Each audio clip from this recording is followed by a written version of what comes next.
છોટાઉદેપુરમાં અતિ ભારે વરસાદને લઈને ભારે નુકસાન થયું છે। થોડાક સમય પહેલા જ જિલ્લામાંથી પસાર થતો નેશનલ હાઈવે જે પાવી જેતપુરમાંથી પસાર થાય છે, નદીમાં પૂર આવવાથી પુલના 2 પાયા બેસી ગયા હતા અને બ્રિજ 2 ભાગમાં વહેંચાઈ ગયો હતો।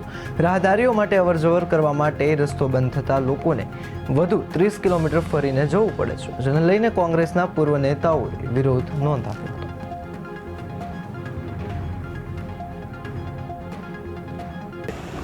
એને કારણે રોડ ટ્રાન્સપોર્ટ ઇન્ફ્રાસ્ટ્રક્ચર ટોટલી ખતમ થઈ ગયું છે।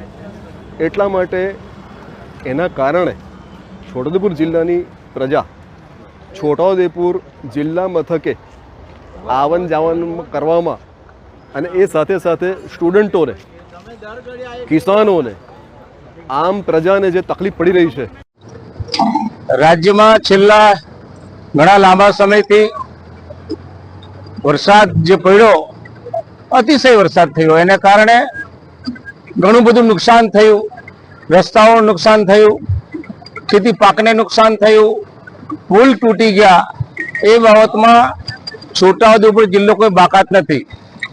છોટાઉદેપુર જિલ્લામાં આવેલા ઓરસંગ નદી પરના પુલો કેટલાક ડેમેજ થયા છે।